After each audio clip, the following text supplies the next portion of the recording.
Boa noite, Joey família. Uma conversa tão aguardada. Estou feliz de ter aqui vocês. Finalmente conseguimos marcar esse encontro.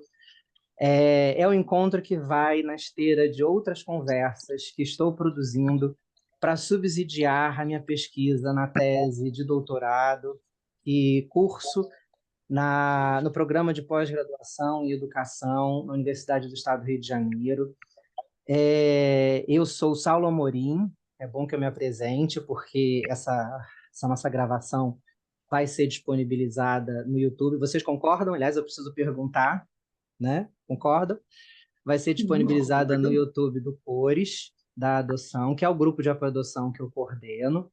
Eu sou pai por adoção, sou advogado por formação, mas trabalho na educação há quase 20 anos, é meu campo de estudo.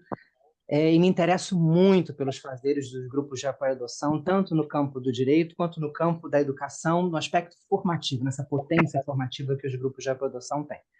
No quanto que eles atravessaram a minha vida, no quanto que eu fui transformado pelos grupos de apoio à adoção, pelo grupo de apoio à adoção que me formou, que foi o Rosa da Adoção, pelo meu fazer no Cores, que me motiva a estar aqui com vocês também e de continuar academicamente pesquisando esses fazeres e saberes, tá? A proposta então, desse encontro, é que ele flua num formato de conversa. A gente tem aqui uma temática e que a gente fique livre. Eu quero começar conversando com a Joy, tá? E depois a gente vai ouvir os pais. Pode ser assim? Todo Tudo bem. mundo de acordo? Então, vamos lá. Joy, eu queria começar fazendo uma provocação para você. Conta um pouquinho para gente, dentro do que você sentir à vontade. Como é que foi ser uma criança abrigada? Fala um pouquinho desse lugar de ser uma criança abrigada, e se você já quiser entrar nas questões LGBTI, também fica à vontade. Beleza. É, Ter crescido uma parte da minha infância estando abrigada foi um grande desafio. Para mim, em específico, foi bem difícil, porque lá dentro, além de já ser um ambiente muito complicado, porque você convive com outras crianças que também têm histórias.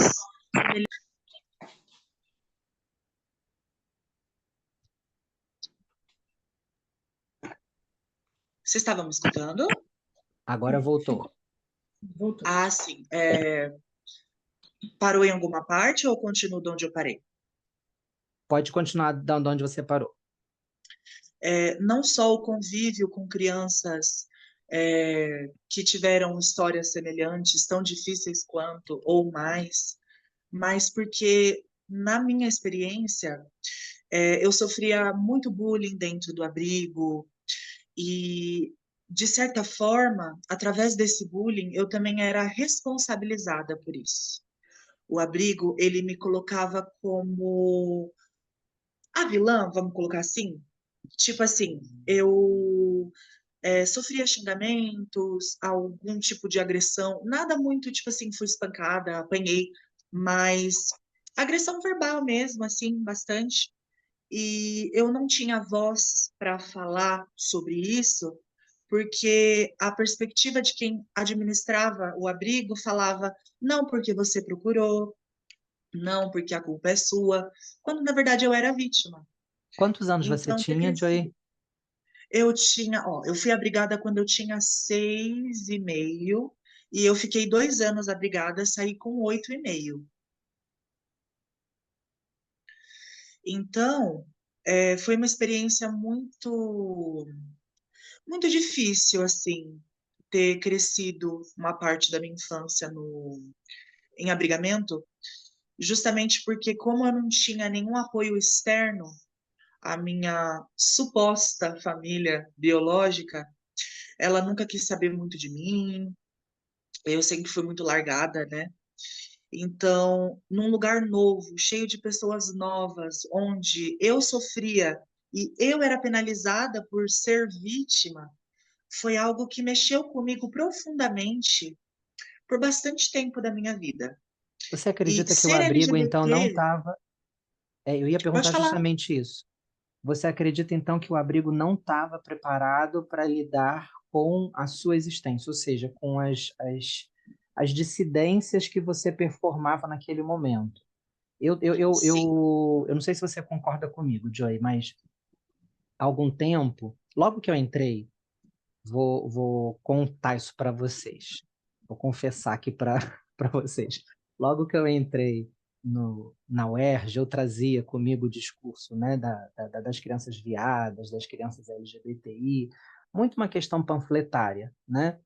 E aí eu fui convidado pelo meu orientador, Dilton do Couto Ribeiro, é, a pensar sobre o seguinte: será que a gente pode falar sobre o outro antes que o outro possa falar por si? Porque são crianças. E essas crianças que ainda estão em formação, eu fui uma criança viada, né? Eu nem sabia o que que era sexualidade, mas eu já me expressava. As pessoas diziam, antes que eu pudesse perceber que eu era gay, as pessoas falavam da minha sexualidade, me apontavam o dedo e me rotulavam. Ou seja, eu recebi da sociedade o rótulo de viadinho, de fresquinho, de afeminado, antes mesmo que eu pudesse me compreender. E aí eu comecei a pensar muito sobre essa questão do criança viada, criança LGBT e tal, e eu tenho me apegado muito a essa ideia das dissidências para falar sobre as infâncias. Não é apagar delas, né, das crianças, as identidades ou as orientações, porque elas são absolutamente naturais. Uma hora despontarão, é fato, né? Uma criança transgênera há de transicionar em algum momento. Uma criança com uma orientação sexual diferente da heteronorma há de se revelar gay, bi ou lésbica, não importa, né? Mas não cabe aos adultos dizer isso eu penso, né? E aí, voltando para a sua experiência a partir desse meu comentário. Pelo que você fala, você então acredita que o abrigo não tinha preparo nenhum para lidar com a sua existência, uma existência que já performava uma dissidência, de gênero. Sim. Eu demorei 17 anos para me assumir como mulher trans, mas mesmo naquela época, as pessoas já apontavam para mim uma certa feminilidade, tanto que por bastante tempo eu acreditava também em ser gay, porque antes mesmo da gente se descobrir, como você disse, as pessoas já vão falando. É isso. Então, como essa feminilidade sempre foi algo que ou tentavam retirar de mim, ou apontavam ela em mim para tentar, de alguma forma, Te diminuir, te menosprezar. isso, de uma forma assim pejorativa, né, para fazer com que eu me sentisse mal com isso. Por muito tempo, o lado feminino em mim foi bastante reprimido mesmo. Eu nunca fui uma pessoa masculina, mas dentro da caixinha do masculino, eu deixava a minha feminilidade para alguns momentos. Então, para quem me via de fora, eu era, sei lá, uma gay afeminada, Uhum. uma. Nesse sentido. E isso me atrapalhou de uma certa forma, porque por não ter um apoio correto de alguém ou alguém que pudessem me auxiliar para me entender e passar por essas fases da vida, quando aos 13 anos eu me entendi como mulher trans, eu prolonguei essa descoberta, essa aceitação até os meus 17, porque dentro de mim havia um preconceito muito forte com esse feminino, com essa identidade, porque por mais que eu já soubesse, desde criança você ouvir aquelas coisas de forma É, negativa a seu respeito, uhum. faz com que o preconceito fique dentro de você também. Internaliza, né? Então, eu sinto que o abrigo exatamente internaliza. E eu sinto que É. o abrigo, ele não tem, ou pelo menos comigo, não teve essa abertura, essa estrutura para poder me dar esse apoio, para que eu pudesse até me descobrir mais rápido, transicionar numa idade mais tenra e me sentisse confortável para viver assim, me expressar assim. Você lembra se era um abrigo institucional, do município, se era ligado a alguma ordem religiosa, alguma obra social? Ele Você era um lembra disso? abrigo, ele era um abrigo coordenado por uma pessoa, então eu acho que ele era particular. Mas Aham, ele era ligado a uma ONG, ah, e essa ONG tinha um viés evangélico, aham, tanto que as crianças, os jovens, eles frequentavam a igreja de domingo, em algum evento especial como Páscoa, coisas religiosas, a gente também ia para a igreja. E não tinha, não que não tivesse a ver com o município, né? Porque se nós ah, somos crianças abrigadas, né? Mas era particular, assim, não era entendi, nada envolvido, só tinha essa ONG, mas era só isso mesmo. entendi. O seu processo, então, pelo que você está me contando, você já se entendia como uma criança que performava essa dissidência, você já sentia, né, esse seu lado feminino aflorado desde muito cedo. Com 13 anos, você usou a expressão eu me percebi uma mulher trans, e você só conseguiu assumir isso publicamente, socialmente, aos 17. A sua jornada demorou esse tempo todo. Então, eu percebo, provavelmente, que todo esse processo de transição, que foi bem longo, né, e que se deu justamente junto aí das suas descobertas da adolescência, dos hormônios, essa coisa toda, você já estava na companhia dos seus pais, certo? Sim, já E estava. como é que foi, então, esse processo de transição em meio a essa adolescência, em meio à adoção? Vamos entrar nesse contexto. Como é que foi viver isso tudo junto? Sim.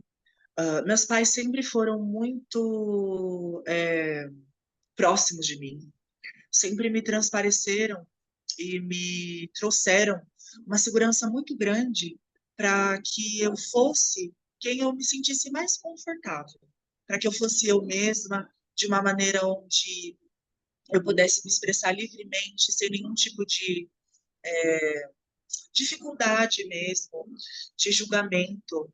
Então, quando eu conheci meus pais, eles já tinham percebido uma certa feminilidade em mim, mas isso sempre foi muito tranquilo para eles, porque eles sempre me amaram por quem eu sou. Eu acredito que quando a gente se conheceu, foi aquele link, sabe, aquele match instantâneo. A gente é uma família. E, obviamente, com a convivência, isso foi cada vez mais se intensificando. E desde sempre, como eu vinha com essa bagagem do feminino, e por estar num corpo masculino, dito da sociedade que eu deveria me enquadrar nessa caixinha, eu vim já com a questão da sexualidade muito assim, abertamente. Tipo assim, eu acho que dia 12 de dezembro de 2014, eu vim morar aqui já, né? A gente já estava junto, e tipo assim, 2, 3 dias depois que eu já estava morando aqui, eu já chamei eles para uma conversa, já disse, então, gosto de meninos, e é isso. E meus pais sempre foram muito tranquilos, sempre foram, tudo bem, sem problema. Eu confesso que atualmente a gente tem muito mais letramento para falar sobre identidade de gênero, É, sobre sexualidade, é, mas mesmo naquela época, sem tanto conhecimento, sempre houve um apoio, um amor, um cuidado, um zelo em relação a eu ser quem eu sou e o que a gente pode fazer para que você viva a sua verdade e que a gente se blinde de todos os preconceitos e violências que se seguem a partir disso, né? Então, o medo do exterior de me machucar ou de fechar as portas para mim sempre foi a questão. A questão nunca foi sobre como eu me sentia, por quem eu me atraía ou como eu me via. Então, ser um jovem, uma jovem LGBT, com pais que conseguem te dar esse apoio, é essencial, porque você sente uma abertura para você se entender, e isso é essencial, porque se você se entende e você procura também entender o mundo à sua volta, você se torna um ser humano melhor, você tem uma saúde mental melhor e você tem uma compreensão melhor para aceitar as pessoas. Na verdade, não aceitar, mas conviver com o diferente, porque essa sociedade, ela é construída em moldes para que favoreça um certo grupo de pessoas, só que esse mesmo grupo de pessoas convive com pessoas diferentes. E quando existem pessoas diferentes, a gente tem que fazer com que essa sociedade enxergue todos, abracem todos, para que todos tenham direito ao respeito, à liberdade. Então, infelizmente, eu sou uma das poucas jovens LGBT que tem apoio dos pais. E eu sou muito agradecida por isso. Tantas coisas que você falou que dá para a gente aproveitar. Eu quero, vamos explorar isso. A importância do apoio dos pais, porque eu acho que isso é fundamental não só no contexto da adoção, mas em toda a relação de parentalidade. Acho que a gente pode aprofundar isso, Joey, a partir da sua fala. Mas queria pegar esse gancho aí da diferença. Quão é valoroso a gente celebrar a diferença como uma riqueza da experiência humana, né? E que saco seria o mundo se todos os tons de verde fossem iguais, se os sabores fossem os mesmos nos alimentos. E que bom que a gente tem o doce, o amargo, o azedo, o salgado. Que bom que o verde não é o mesmo em cada folha de cada árvore, né? Que as texturas dos troncos são diferentes. Ou seja, a natureza é rica e ela grita por essa diversidade, por essa diferença. E por que, no seu ponto de vista, por que que nós ainda não conseguimos enxergar as diferenças como algo positivo? Eu sinto que é uma bagagem dessa sociedade, da forma que ela foi construída. Aos poucos, cada vez mais que o tempo passa, vem os avanços tecnológicos, as gerações estão começando a perceber que coisas, moldes do passado não servem mais. Então, se hoje a gente pode falar abertamente sobre identidade de gênero, sobre sexualidade, é porque aos poucos a gente foi se desprendendo de certas amarras que faziam com que a gente ficasse preso nessas ideias de que um homem ele tem que ser, por exemplo, um homem ele tem que ser bruto, forte, não pode chorar, não pode demonstrar emoção, e uma Isso. mulher ela tem que ser fraca e depender do homem, porque só o homem vai poder fazer com que aquela mulher viva a vida dela. Isso não existe. E quando a gente analisa da onde isso veio, a gente começa a entender o porquê isso não serve. Não servia, mas era assim, e porque não serve mais, a gente não pode continuar com isso. Então, se hoje eu tenho a abertura para ser quem eu sou, para me entender como mulher trans, muitas mulheres trans lá atrás, infelizmente, tiveram que partir para trazer uma visibilidade, para escancarar uma desigualdade, um desrespeito, para que hoje a gente olhe para trás e fale, poxa, poderia ter sido diferente, né? E o que que a gente pode fazer para que seja diferente? Tem uma canção da Elis Regina, não é do seu tempo, mas Mas eu conheço Elis Regina.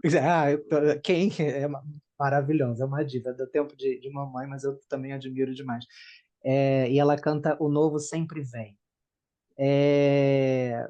E as novas gerações trazem, né, esse frescor da mudança.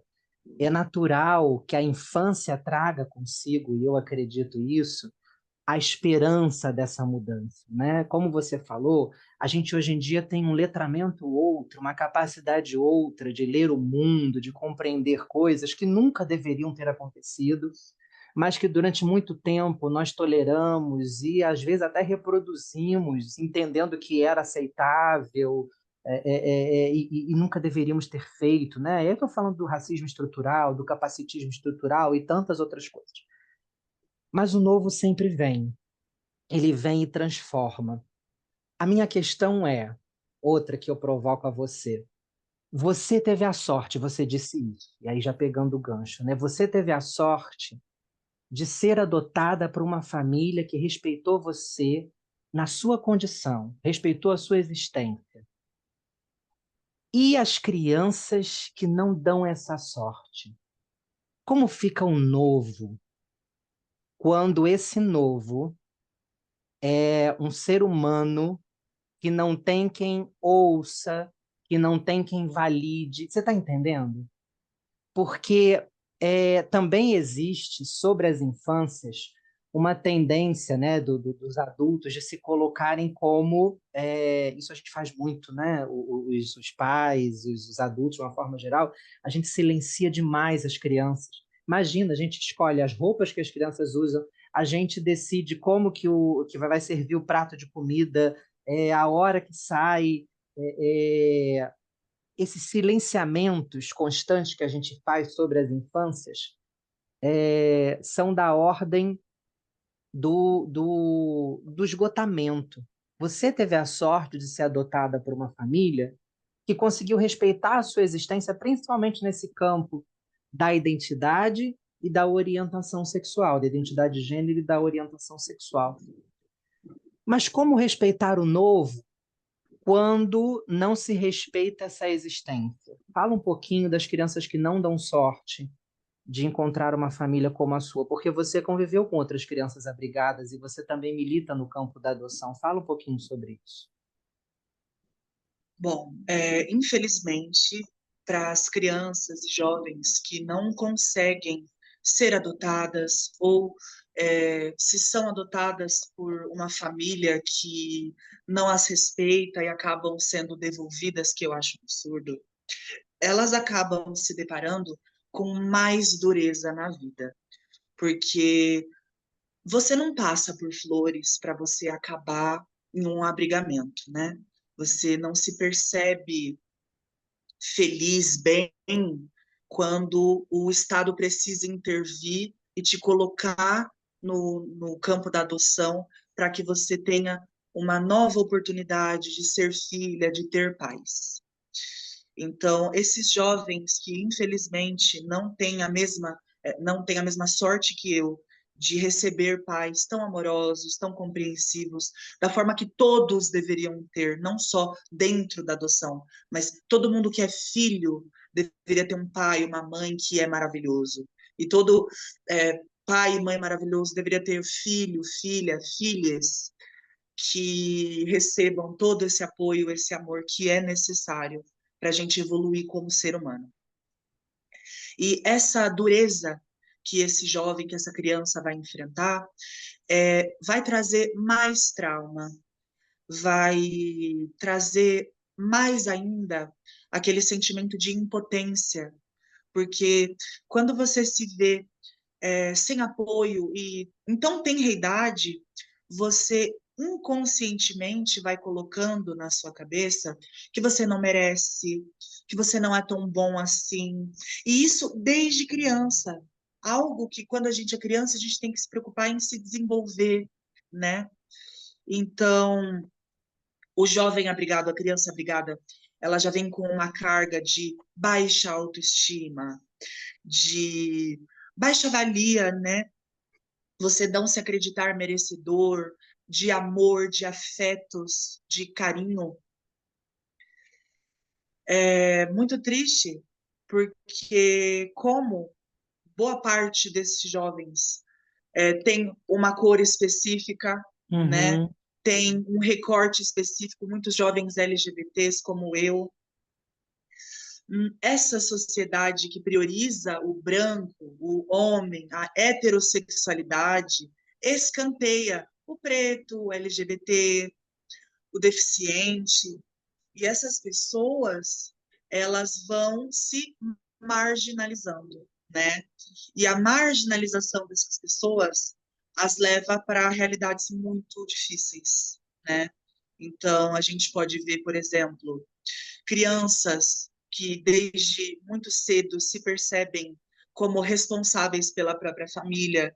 Então, ao invés de estar na escola, ela está num sinal, tendo que vender alguma coisa ou limpar carros, para que ela consiga, com muita dificuldade, tentar ser responsável por aquela família, por aquela realidade.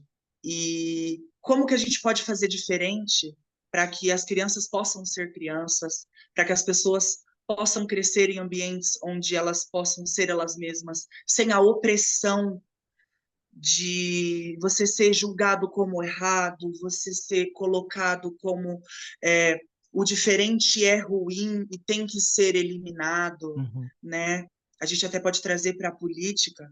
como, de certa forma, alguns direcionamentos levam para a propagação de mais preconceito, mais Sim, sim, marginalização sim, sim. para essas pessoas que já sofrem tanto. É.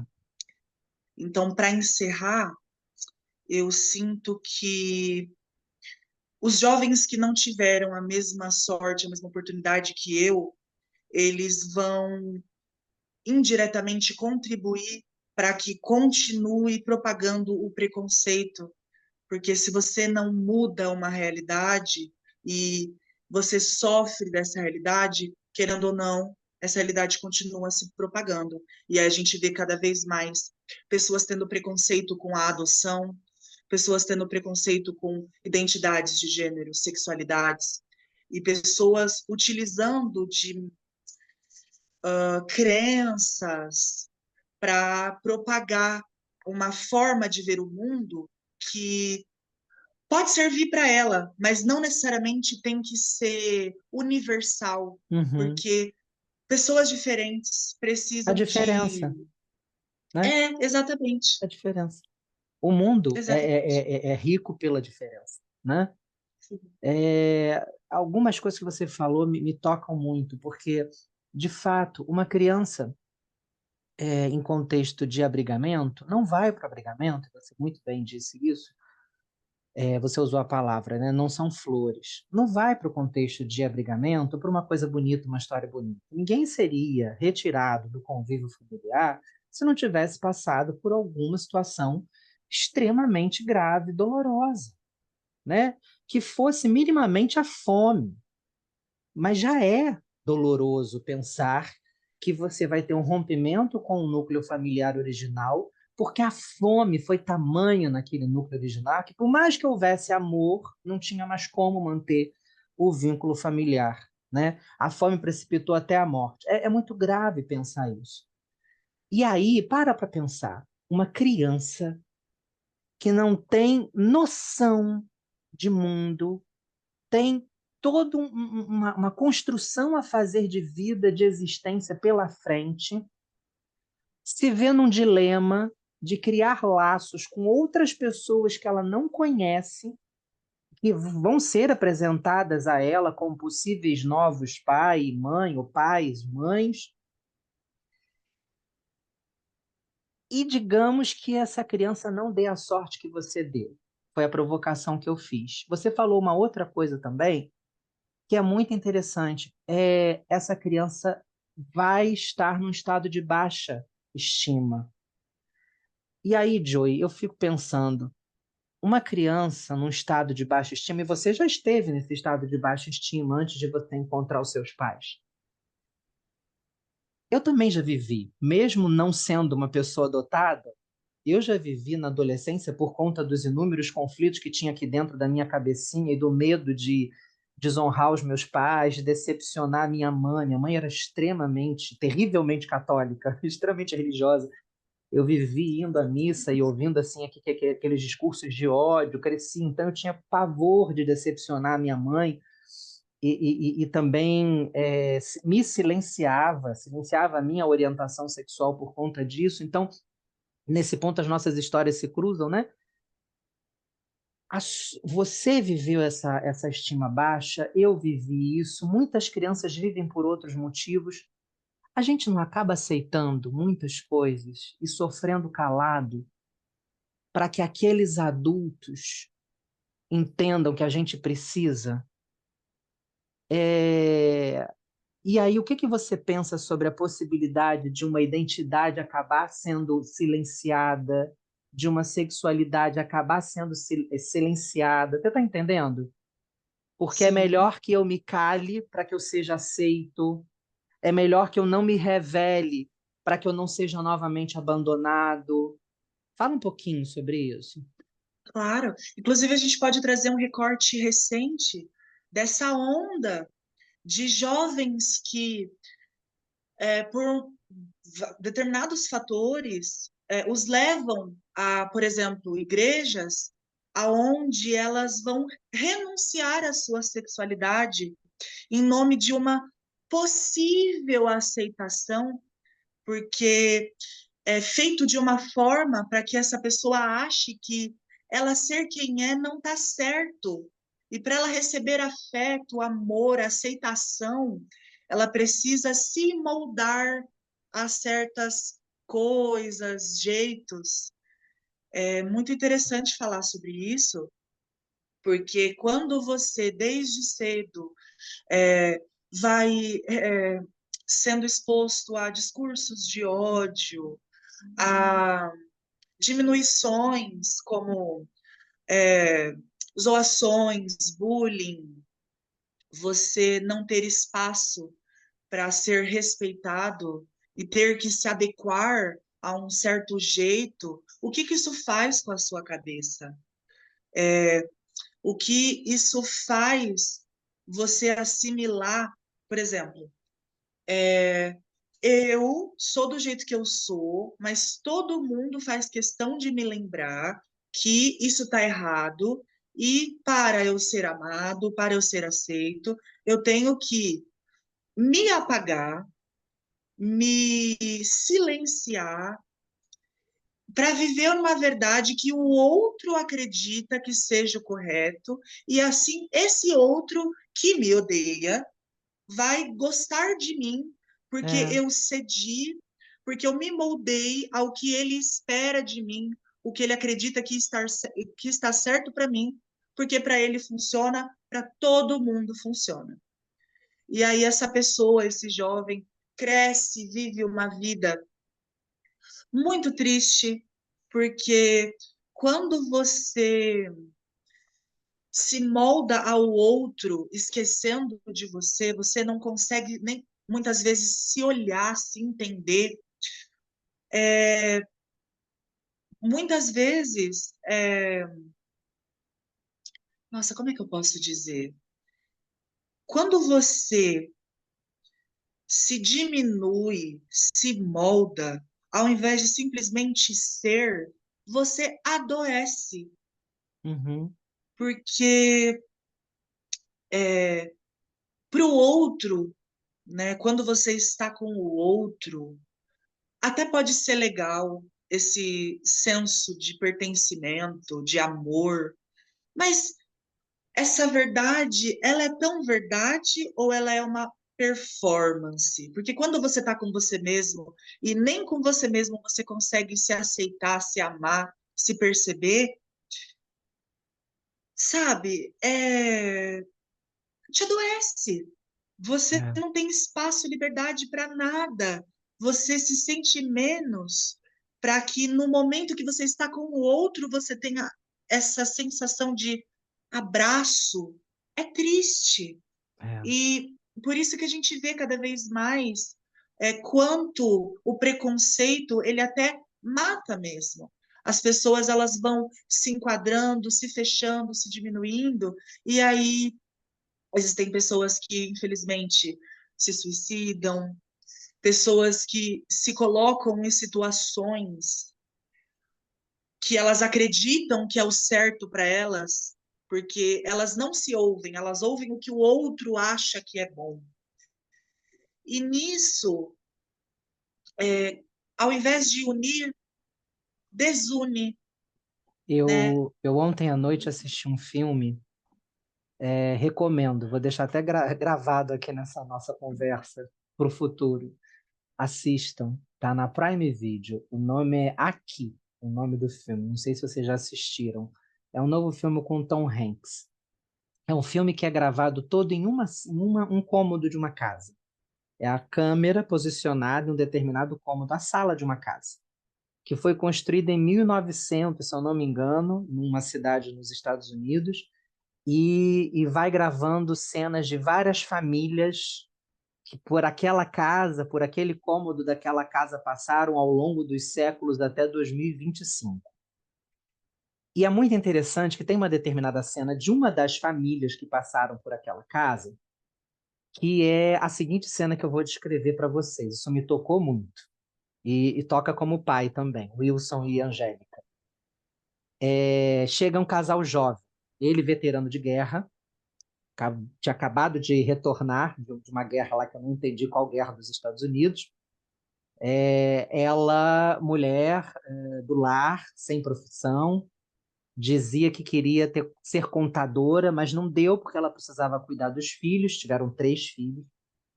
O primeiro filho, desde da primeira cena, deixava claro que era extremamente artístico, gostava de tocar bateria, e na outra cena aparecia pintando, fazendo desenhos. Numa outra cena, já jovem, ele aparecia fazendo quadros, lindos quadros, e você via pelas tomadas assim que ele era realmente um artista. Avança um pouco o filme, ele, num descuido, numa relação sexual com a namorada, já com 18 anos, engravida a namorada. E o pai, um ex-militar veterano de guerra, obriga o filho a se casar pela honra daquela mulher que ele tinha desonrado e que estava grávida, e vão morar com o pai dentro daquela casa, né? E ela grávida. E o pai diz que ele tem que tomar vergonha na cara porque artista não é profissão. Ele tem que arranjar uma profissão que dê dinheiro. E aí ele começa a trabalhar como corretor. Já estou dando um pouco de spoiler do filme, mas é para fazer sentido. E aí o tempo passa e esse homem, que era uma criança extremamente artística, só vai retornar a pintar na velhice, quando se dá conta que o tempo passou. E é dessa ordem do silenciamento que me preocupa muito dentro do campo da adoção quando a gente fala das identidades e das sexualidades. Porque se a gente não está atento a existências como da Joy, a gente pode fazer com a vida de crianças como a Joy a mesma maldade que nesse filme fizeram com esse personagem, né? Existia um artista naquele personagem que só pôde dar vazão à sua arte quase no final da vida. E quiçá outras crianças cresçam sem nem se dar conta do quanto foram castradas e amordaçadas dentro dos seus desejos, das suas vontades, das suas existências, né? Por pais não preparados para isso. E aí, já pegando esse gancho, eu queria falar com pais. Queria falar com a Angélica e com o Wilson. Você me permite, Joey, passar a palavra para os seus pais? Com certeza, com certeza. Não sei se eu consigo botar o volume aqui para eles.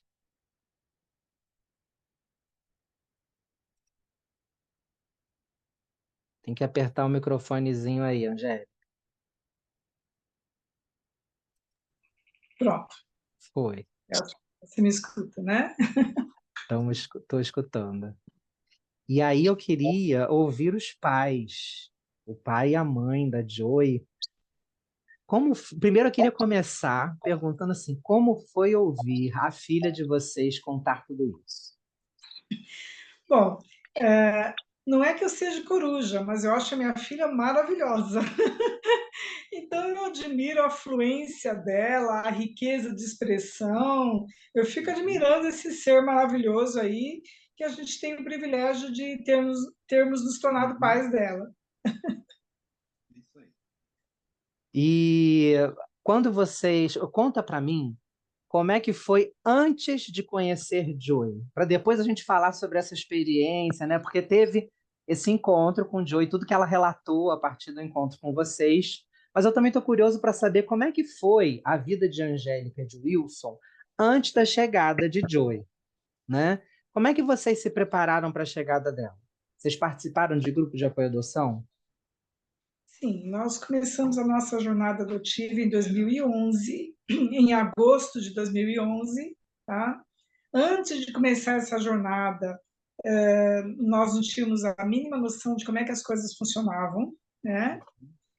Alguém me contou que tinha um grupo de adoção em Campinas que arrumava criança para quem queria. Eu falei, opa, então é Arrumava lá. criança. Então eu liguei para a moça falou assim, pelo amor de Deus, o que é isso? Você tem que ir no fórum da cidade onde vocês moram e começar um processo legal. Mesmo porque a adoção tem que ser feita dentro da legalidade e nós estamos na era do DNA. Que negócio é esse de pegar uma criança? Não é assim. Então, Saulo, eu acho interessante essa nossa experiência, porque hoje, como coordenadores de grupo, a gente recebe pessoas que nos procuram. É. Então, a gente compreende, porque a gente teve já desse lado do É, balcão. é. Então, no momento que a gente foi orientado, a gente começou a frequentar um grupo aqui em São Bernardo do Campo, demos os passos necessários, né? Tínhamos, assim, uma ideia que a gente queria um ou dois filhos de 7 a 10 anos, porque criança mais nova a gente não queria de jeito nenhum, tá? Eu trabalhava num banco na época e nós fizemos uma reunião aqui de amigos, né? E dois casais tinham filhos de 4 anos. E depois que terminou aqui a reunião, a minha equipe, 4 anos de jeito nenhum. A gente quer filho que já vai falando, andando, conversando, lendo, que a gente possa levar em cinema, teatro, museu, né? 4 anos, esquece. E foi bem na época da definição do perfil da criança, Que legal, né? que legal. E aí, então, a gente, né, deu continuidade no processo e tal. Ficamos preparando o ninho. A casa precisava de muitas reformas ainda, então a gente ajeitou aqui o ninho, né? E quando a gente se achou preparados, tivemos que trancar o cadastro por um ano, porque a gente foi habilitado e o pessoal já começou a chamar, Não, porque era com a criança da idade. É, a da exata. idade. Eu não sabia que era assim. É, Aliás, não escolhemos criança com mais idade por causa disso, né? A gente é, escolheu porque era um senso nosso, a gente estava na beira dos 50 anos, não tinha aquela energia é. toda, né? Então, a gente pediu para trancar o cadastro até a gente poder pagar as dívidas da reforma, tudo. E foi aí que a gente, no ano seguinte, encontramos a Joey, né? Então, foi o seguinte, Saulo, quando nós a conhecemos, nós já percebemos toda essa feminilidade que ela exalava, Foi né? na Só que aproximação. isto. Tá. Só que foi, até por falta de compreensão da questão de identidade de gênero, nós achamos que ela era um menino gay, né? Uhum. Ou que poderia vir a ser gay, né? Então, conversamos aqui entre nós, como é que é isso para você? Também acho que é gay? Bom, também acho. Como é que fica? Tudo bem, tudo bem. E nós continuamos toda a aproximação. Inclusive, eu me lembro que eu assim, me perguntava, né? O que é que isso vai ser diferente na minha vida? Lá na frente, em vez de eu ter nora, eu vou ter genro. Vai ser a única diferença, né? E continuamos o processo. Aí, quando ela chegou e ela fez aquela revelação, né? Toda assim, Oh, rosa, né? De como é que nós iríamos receber essa notícia. Deixa eu falar, isso para nós está tranquilo, não se preocupe, né? A gente chama você do jeito que você é, somos seus pais para sempre, né? É só uma característica sua e está tudo certo. Então a gente seguiu aí o caminho, né? eu desconhecia o universo trans, tá? Eu tinha uma total ignorância, para dizer bem claramente, né? Mas a nossa sorte é que a nossa filha sempre vem com muito esclarecimento, tá? Ela vem com as questões e já vem com as Vem com a soluções. resposta. Ela vem com a resposta. Então, houve uma época que ela se identificou como gênero neutro, Aham. agênero.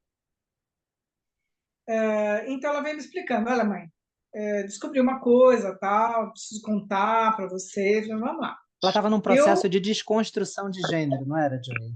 É. exato. Olha, estou me reconhecendo como uma pessoa gênero. Falei, mas mamãe, deixa eu te explicar uma coisa. Gênero, olha só, gênero é uma construção social que é atribuída às pessoas ao nascer de acordo com o sexo biológico, tá? Então, pessoas Judith como você, Butler. Judith Butler. pessoas como você e o meu pai, vocês são cisgêneros, porque vocês se identificam com o gênero que lhe foi atribuído ao nascer. Então, como eu não me identifico com o gênero que me foi atribuído, eu sou trans, mesmo sendo uma pessoa que não tem gênero, porque eu não reconheço o gênero que me foi atribuído. É? Falei, então você é mãe de uma pessoa trans. Eu falei, nossa, eu sou mãe de uma pessoa trans. Isso, ela foi me explicando, tá?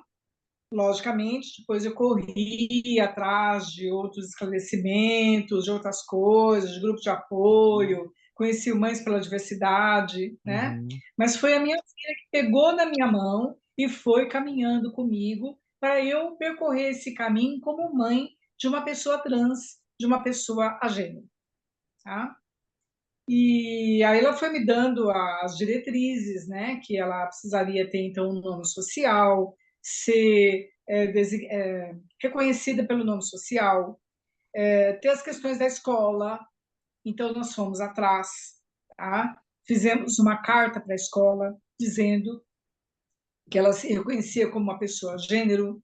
Então, o nome social dela era aquele X, e é este nome que ela tem que ser reconhecida na chamada. Maravilhoso. Uhum.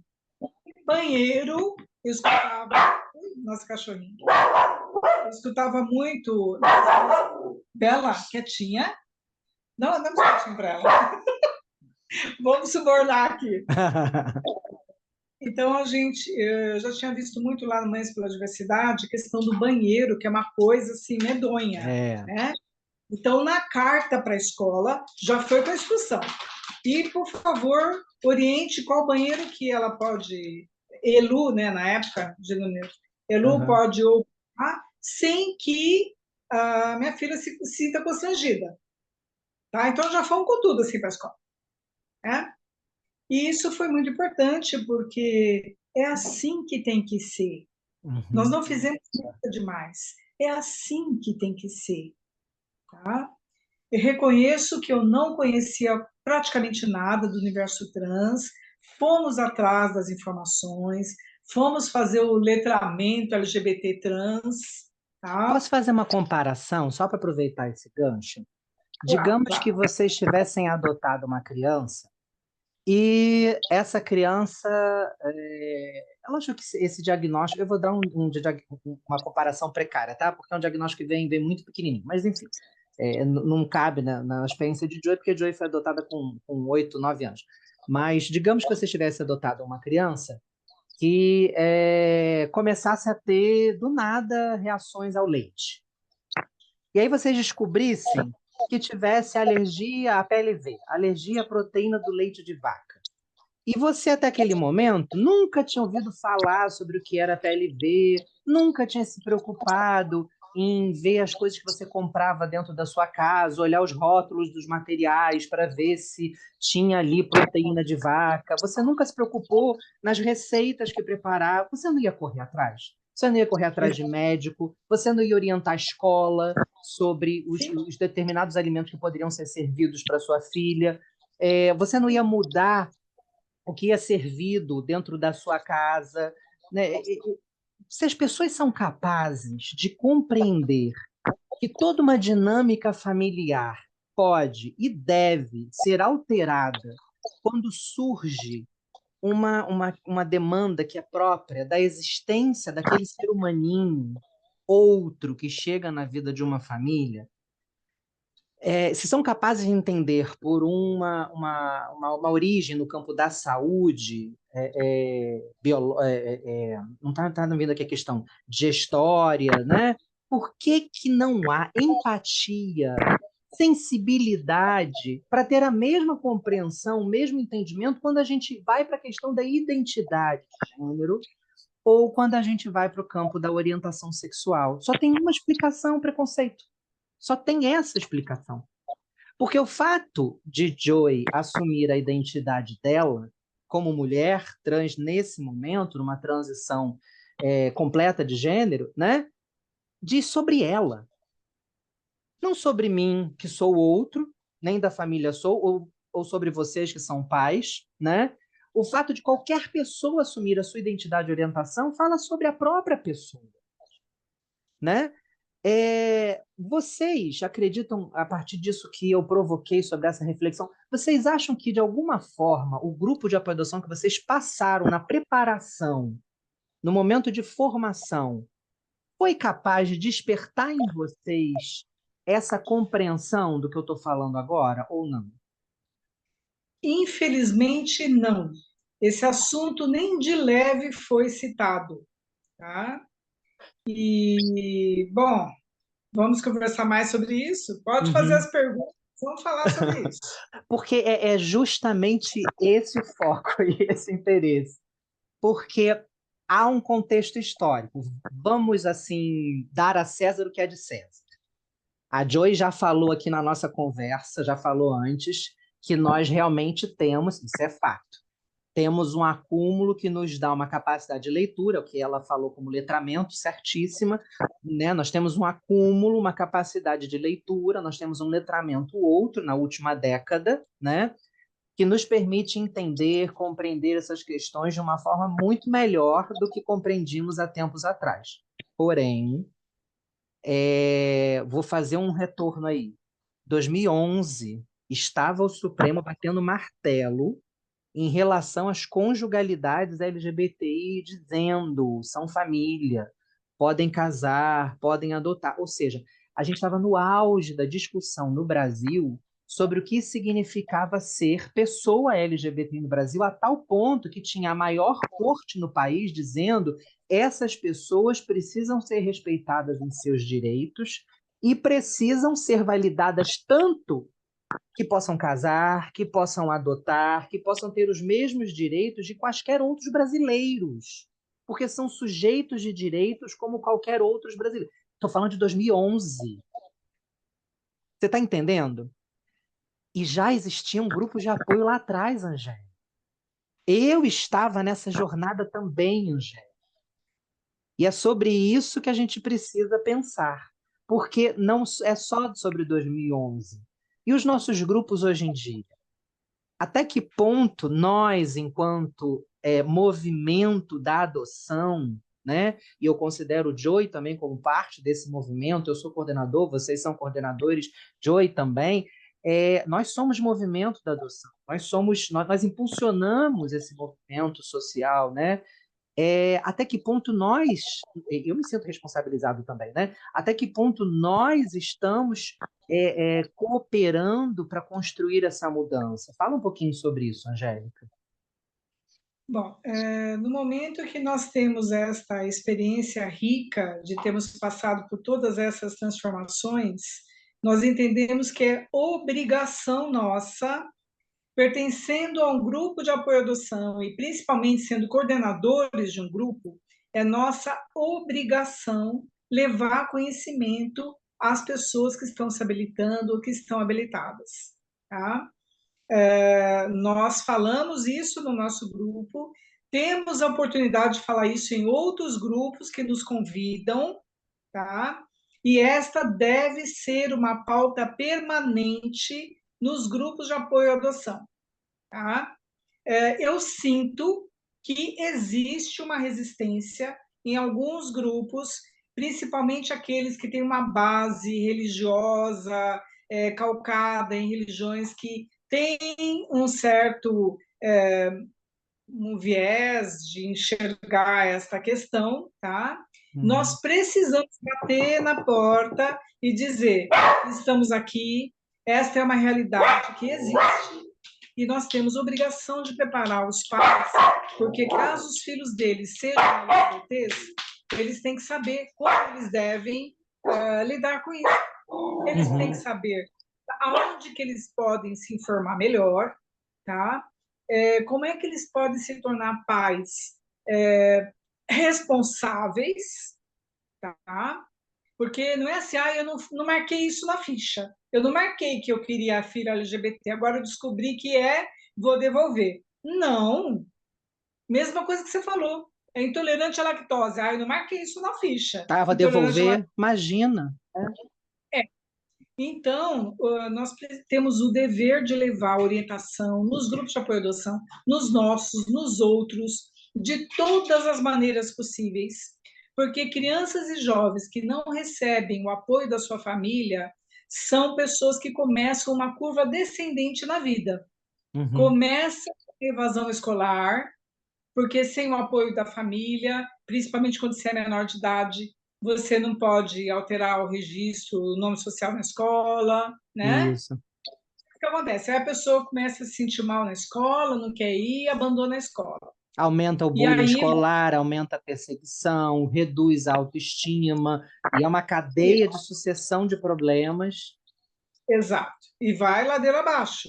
Evasão escolar, baixa profissionalização e as questões emocionais, depressão e tudo, que podem levar a situações extremas, como, por exemplo, o suicídio. Então, nós temos obrigação de falar sobre isso, principalmente no nosso campo de trabalho. Então, você acredita que não há possibilidade de uma formação exitosa, vou usar essa palavra, uma formação na perspectiva assim, não há como haver êxito na preparação de um pai ou de uma mãe nesse aspecto, né, de processo formativo dentro de um grupo de apoio à adoção, ou de qualquer proposta formativa no campo da adoção, sem que essa temática seja uma das abordadas? Não há. Eu costumo dizer o seguinte no nosso grupo e aonde quiserem me escutar. Os filhos de vocês ou serão LGBTs ou não serão. Então, se forem LGBTs, vocês têm que saber como agir, onde procurar ajuda, onde fazer o soletramento. E se não forem LGBTs, vocês têm que ensinar o filho de vocês a respeitar o diferente, para não ser aquele babaca que pratica bullying. Perfeito. É isso. Que pode levar, né, o bullying ao adoecimento mental, emocional dos outros jovens. Perfeito. Não tem outro caminho. Ainda que não seja, adorei essa perspectiva, Angélica. Ainda que não seja uma infância, uma adolescência LGBTI, conviverá com a diferença e precisa estar preparado para respeitar e acolher a diferença. Maravilhoso, né? Eu digo, a gente tem uma palestra no curso de formação do Cores, que é adoção para a diferença. Perdão, desculpa, adoção nas diferenças. E nessa palestra, Adoção nas Diferenças, desculpa, nessa aula, que é Adoção nas Diferenças, a gente trata de duas temáticas. A gente trata da adoção antirracista, a gente não usa o termo adoção interracial, porque essa coisa de interracial parece dar uma ideia errada, né, de miscigenação entre brancos e pretos. A gente prefere apostar na ideia antirracista como um posicionamento intencional de combate ao racismo, então a gente usa o termo adoção antirracista e adoção anti-LGBTI-fóbica. E como a gente fala dos dois temas juntos, a ideia é justamente fazer esse paralelo. Quando você adota uma criança preta ou parda, a questão da identidade étnico-racial está posta. Você vai fazer uma leitura fenotípica e você vai identificar estampado ali que a criança é preta ou parda. Então, você já está sendo convidado imediatamente a fazer um letramento étnico-racial para lidar com o fato de ser uma criança preta, parda, indígena, se você é uma pessoa branca. Se você nunca se preparou para isso, vai fazer. Vai começar a entender sobre povos originários, se é uma criança indígena, vai começar a entender sobre a pauta preta, se você adotou uma criança preta, da pauta das pessoas com deficiência, se você adotou uma criança com deficiência, você vai buscar o seu letramento a partir disso que está posto e é evidente na vida do seu filho. Agora, existem muitas questões que não estão postas, que não estão evidentes. E essas subjacentes são talvez as mais preocupantes.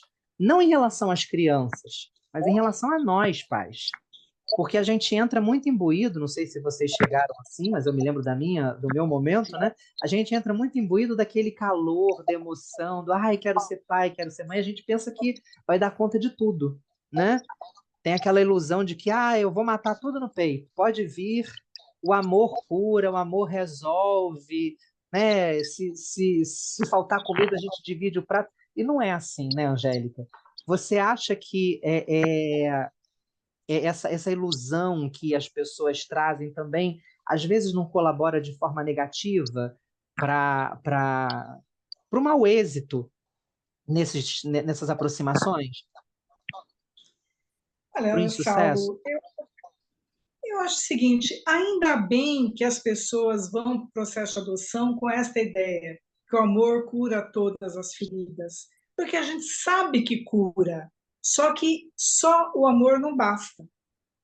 E aí, então, nós precisamos entrar com toda a orientação aos habilitandos e habilitados para eles se prepararem para as circunstâncias que eles vão enfrentar, ou que estão enfrentando, né, o pessoal que trabalha no pós-adoção.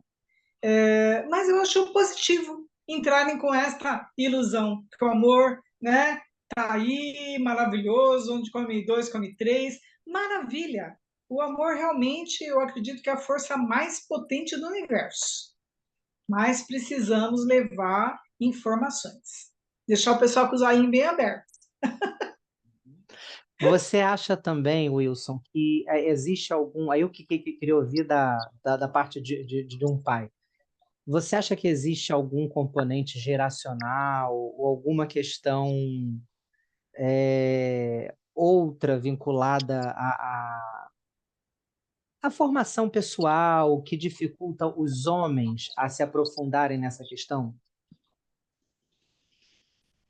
Bom, olha, desde o meu tempo de criança aí, eu vi aí assim muito preconceito, né? Muito preconceito nessa área.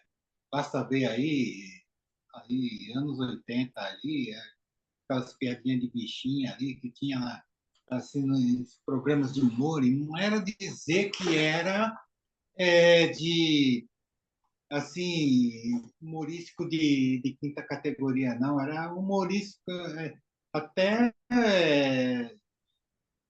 gente aí como o Jô Soares, Sim, é, o Chico Em Anísio, âmbitos quer dizer, nacionais, é, se promovia o preconceito disfarçado de humor é, para o público brasileiro. é. pois é. Então tinha tudo, então quer dizer, tinha tudo isso daí disfarçado de humor aí, quer dizer, eu mesmo não tinha tanta consciência assim. Comecei a ver um pouco quando eu tive uma prima que um dia se assumiu, né? Assumiu o seu lado aí. E a primeira coisa que a minha prima, que era mãe dele, fez, estava casada lá com ali, o marido diz ou ela ou eu. E ela escolheu. Nossa. Então, quer dizer, eu vi ali que tinha, assim, quer dizer, tinha uma coisa muito errada ali naquele meio, né? Havia Quer o dizer, tal do amor condicionado, né? O amor que ia até uma determinada página, até uma determinada condição, né? Pois é, e ela só tinha 15 anos 15 na época. anos? 15 anos. Misericórdia. Quer dizer, se tivesse. Então, quer dizer, foi terrível aí para ela. Até hoje, ela tem uma grande mágoa da mãe, Sim. assim, por isso. Então, quer dizer, eu via isso daí, eu via aí o preconceito das pessoas aí. Então, isso daí é uma coisa que assim, eu não poderia, assim, dar continuidade a esse preconceito, né? Então, quer dizer, pelo menos aqui de mim, não ia ter esse preconceito aqui. Assim, quer dizer, pelo menos eu resolvi não continuar isso. Vocês têm tido experiências semelhantes, Angélica, no grupo? Fala um pouquinho do grupo que vocês coordenam, falam das experiências que vocês têm tido de êxito ou não êxito na preparação de famílias nesse aspecto. Olha, o nosso grupo tem 1 ano, né, de formação. As crianças, os filhos estão começando a chegar para um ou outro casal, né? Então, nós estamos nesse período de habilitandos e habilitados, né? E a gente fala sobre esse assunto, é pauta nossa. Agora, eu gostaria de relatar uma experiência que eu tive muito interessante. Eu fui chamada para um grupo de Mauá, que é uma cidade aqui perto de São Bernardo, para falar sobre esta questão, né, de orientação sexual e identidade de gênero. Então, eu fui lá, falei, contei a nossa história, dei a explicação o que é orientação sexual, o que é identidade de gênero, que as pessoas, parte daí que é o desconhecimento, né? E falei e tal, passei meu recado. Aí teve uma mãe, uma senhora já de bastante idade, ela falou assim: se eu tivesse escutado esta palestra há 5 anos atrás, a minha vida teria sido muito diferente, porque nós descobrimos que o nosso filho era gay, o meu marido não aceitou de jeito nenhum, eu tive dificuldades, o nosso filho já era uma pessoa que trabalhava, tinha sua independência, então ele saiu de casa muito sentido com a gente. Aí eu fui aprendendo algumas coisas, fui me aproximando dele, mas o meu marido não. E os dois só voltaram a conversar quando o meu marido estava muito doente, quase morrendo. Aí ele quis ver o filho, se desculpar com o filho, e aí eles tiveram um encontro que foi muito significativo, e aí meu marido foi embora. Mas se eu soubesse disso há 5 anos atrás, eu teria tido, tudo teria sido diferente. Então, isso dá muita esperança para a gente, que a gente está plantando uma sementinha hoje, que ela pode estar, daqui a muito pouco tempo, gerando mudanças na dinâmica das famílias, para que as famílias compreendam e abracem os seus filhos verdadeiramente, Ou dentro do amor. até, desculpa te interromper, Angélica, mas é porque essa sua fala me fez refletir sobre o seguinte, não sei se você concorda comigo, ou até, pensando nessa sementinha que a gente planta, ou até plantando uma sementinha de, não está me vindo outra palavra, de sensatez, porque quando as pessoas sentam, eu percebo que em São Paulo a dinâmica é um pouquinho diferente aqui do Rio de Janeiro. Aqui no Rio de Janeiro, vamos deixar registrado aqui no vídeo, a dinâmica é um pouco diferente. As pessoas aqui no estado do Rio, elas são orientadas primeiro a participar de grupo de aprovação e depois elas dão entrada no processo. Qual é a estratégia do Poder Judiciário? Primeiro você faz a sua formação, primeiro você reflete, pensa bem, decide e depois, se você tiver certo, amadurecido, você provoca o judiciário. Só vai para o Poder Judiciário se você tem certeza do que quer, porque aí a chance de êxito é maior. Não fica aquele monte de processo aberto que depois tem que encerrar, não foi para frente, os estudos não foram legais, entendeu? Então, isso reduziu e aumentou muito o êxito dos processos, reduziu o número de processos também que dava entrada, teve um resultado muito bacana, tá? Mas, enfim. E aí, pensando nessa estratégia, justamente com o que você falou, e pensando no nosso trabalho, que é um trabalho preparatório anterior à abertura do processo de adoção aqui no contexto do estado do Rio de Janeiro, eu acho que a gente também planta essa semente de sensatez, porque é uma coisa que eu falo no grupo de adoção. Se você não tem certeza que vai dar conta, enquanto você não tem certeza que vai dar conta, não dá esse passo. Pelo bem dessa existência que não te encontrou ainda.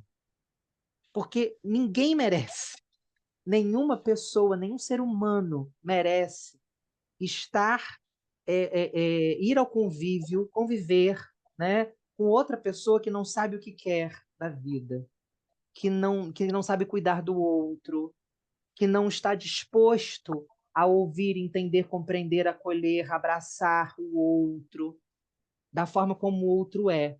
Então, se você não se sente preparado minimamente, porque nunca vamos estar completamente preparados, mas se você não se sente minimamente preparado, minimamente capaz para isso, ou pelo menos com aquele desejo, aquela vontade sincera de tentar se preparar ou de tentar ir ao encontro, não dá esse passo agora. Porque às vezes não é só uma questão financeira como vocês viveram, suspendemos o processo porque a gente tinha dívida para pagar. Às vezes é uma questão da ordem daqueles ódios internalizados, como a Joy falou. É tanta coisa ruim que eu ouvi ao longo da minha vida, o Wilson estava falando, né? É tanta piadinha, tanta coisa ruim que eu ouvi ao longo da minha vida que eu internalizei tanto horror em relação a essas pessoas que só de pensar de ter um filho gay eu já fico até arrepiada, nervosa. Não posso. Como é que eu vou falar para as minhas amigas da Assembleia, da onde eu frequento, que, né? Então, se isso causa na pessoa uma desorganização, um mal-estar, não dá espaço. Porque não tem como ninguém prometer a esse adotante, a essa adotante, que o filho ou a filha não será. Não tem como a gente prometer isso. Não tem como um juiz prometer, não tem como assistente social prometer, não tem como ninguém prometer. Não tem como a pessoa que vem prometer isso, né? Eu não sei se vocês concordam comigo, mas acho que a gente também planta essa sementinha da sensatez até para não adote. Não adote nesse momento, se prepare, né? Se vocês quiserem falar um pouquinho sobre isso. É interessante o sistema aí do Rio. Aqui em São Paulo, e São Paulo é o estado que mais tem grupos de apoio à adoção, nós ainda lutamos pelo reconhecimento da importância dos grupos de apoio à adoção junto às varas da infância. Nossa! Tá? Temos progressos aí, mas tem coisas que ainda precisam ser melhoradas. O pessoal precisa, das varas da infância, realmente compreender que a gente está junto nessa luta, porque o nosso trabalho é em prol daquelas crianças e adolescentes que estão abrigados, e quanto melhor a gente faz o nosso trabalho, fica mais fácil para eles. As revoluções vão diminuir, a coisa vai fluir de uma maneira mais legal. Você já pode dar né? exemplo do Rio. Você já pode dar o exemplo do Rio. A nossa aproximação aqui com as varas de infância é tão exitosa que a gente inverteu o fluxo. Primeiro passa por grupo de apoio à adoção para depois dar entrada no processo. Nós estamos aqui no grupo da HESP, né, dos grupos do Estado de São Paulo, discutindo sobre a caminhada da adoção na Paulista, e outro dia surgiu uma discussão. Quais são os grupos cujas cidades ainda não têm a semana de adoção? E São Bernardo do Campo é uma delas. Tá? Nós recentemente conversamos com um vereador e ele está elaborando um projeto de lei que vai alcançar, né, o objetivo de ter a semana aqui em São Bernardo. Mas não existia antes. São Bernardo do Campo, uma das maiores cidades do Brasil, não tem a Semana Nacional da Adoção, mas terá em breve. Tá? Nós estamos aí lutando para que isso aconteça e logo será uma realidade. Eu fiquei curioso, as reuniões de vocês são presenciais ou são virtuais? São presenciais uma vez por mês. Ah, que nem as nossas são presenciais. É. Eu gosto muito dessa experiência do presencial. Amo, amo, amo. Acho que o olho no olho, poder abraçar as pessoas, poder pegar na mão e dizer, estou com você, vem aqui comigo, faz toda a diferença. Eu acho muito Exato. importante.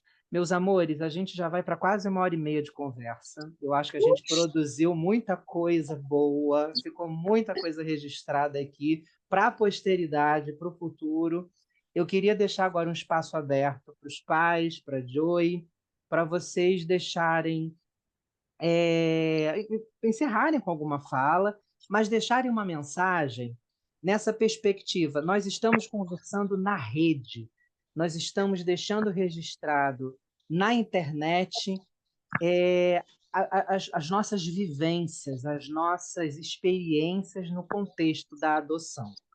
Joy, enquanto uma infância que se constituiu num espaço de abrigamento, transicionou dentro de uma família depois de um processo de adoção.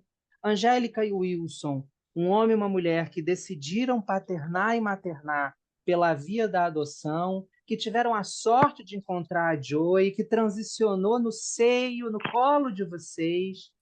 E a partir dessa experiência, eu queria que vocês deixassem uma mensagem para as pessoas que no futuro, um dia, poderão dar um cliquezinho lá no YouTube e encontrar essa nossa conversa.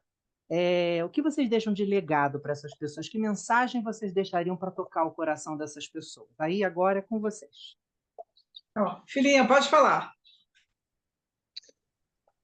Eu queria falar, mas eu queria falar algo muito. Eu não sei se com a minha fala eu vou conseguir expressar a grandiosidade do que eu quero falar. Mas, basicamente, eu queria propor uma reflexão para as pessoas não sobre conservadorismo, mas porque valores de vida é muito pessoal. Não cabe a mim dizer isso está certo, isso está errado. Mas quando a gente fala de conservar valores, costumes, eu acho que o que a gente tem que conservar mesmo é o respeito e o amor a nós mesmos e ao próximo.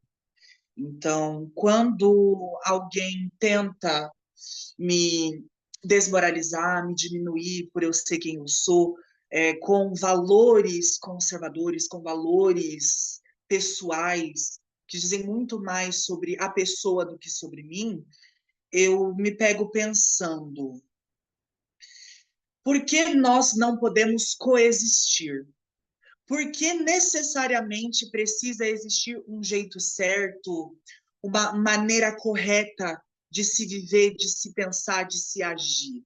Por que a gente não pode construir um mundo onde as pessoas, com as suas diferenças, com as suas particularidades, se unam para um objetivo: melhorar, propagar respeito, educação, e vamos falar sobre as coisas que são importantes de verdade, sobre como a nossa saúde cada vez mais é desvalorizada, precarizada, como a nossa educação cada vez é menos incentivada, e com isso a cultura e o lazer vai ficando cada vez mais polarizado para certos grupos.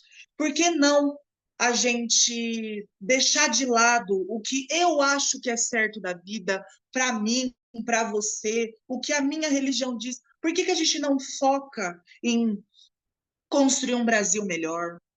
Por que a gente não foca em lembrar que a gente não gosta de ser desrespeitado? Mas a partir do ponto que você desrespeita uma pessoa, por que você não vai gostar que alguém te desrespeite? Então, por que não vamos todos nos respeitar?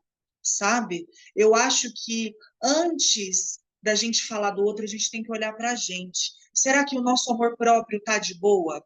Será que as relações que a gente constrói ao longo da vida, elas são saudáveis ou elas são forçadas? Sabe?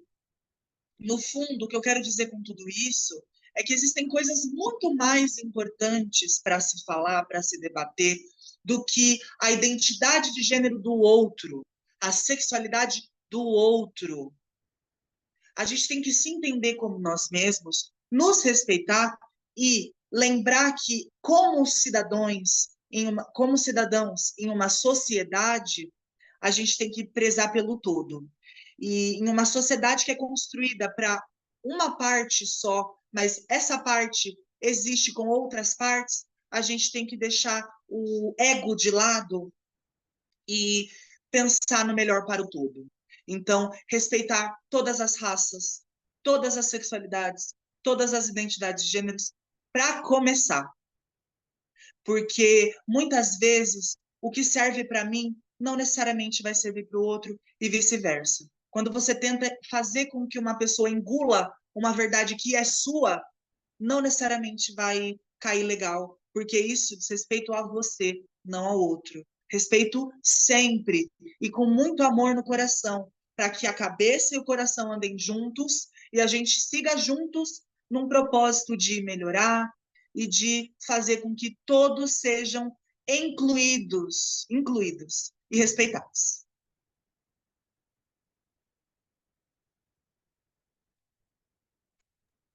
Angélica, Wilson.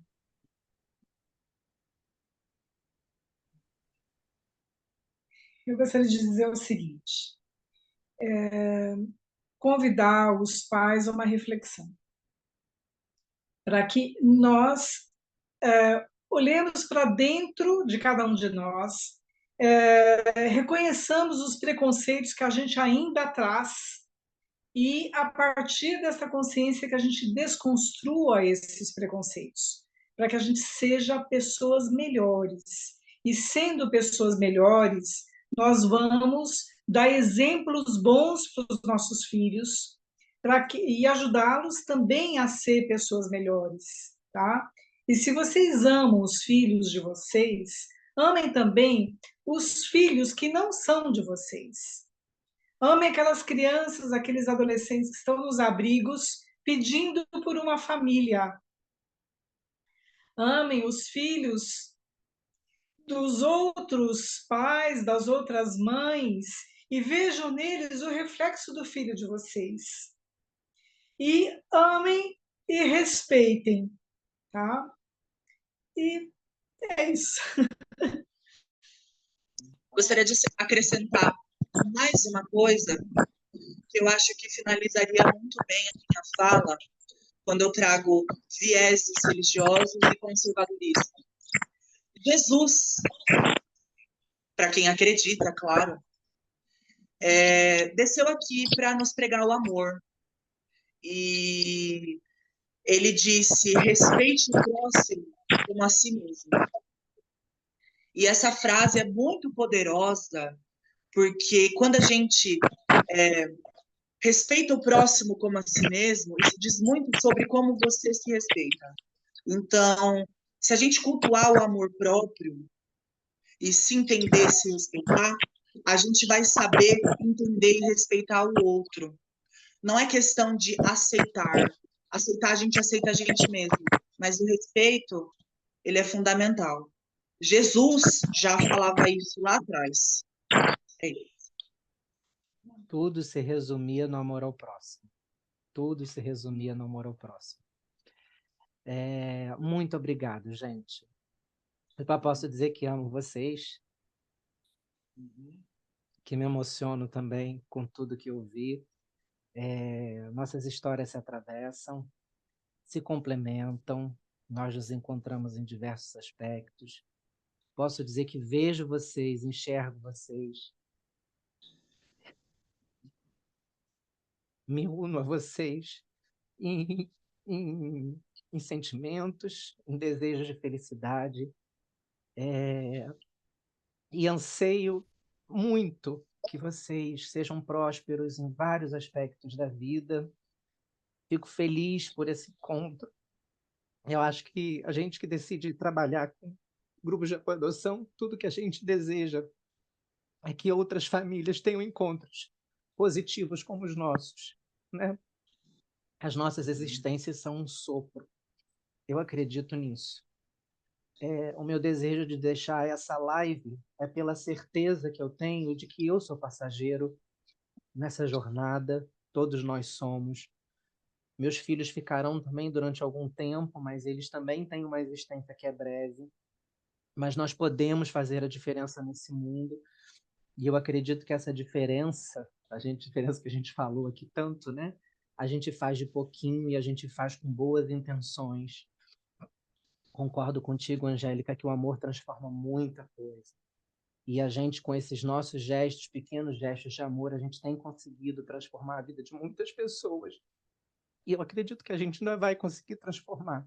Não é fácil, mas não nos falte, né, forças enquanto tivermos vida para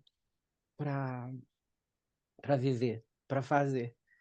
E encerro desejando que esse vídeo encontre alguém em algum momento que possa transformar a vida de alguém também e a história de alguma família. Ok? Aí. Um É isso beijo aí, e até breve. Até. Tchau.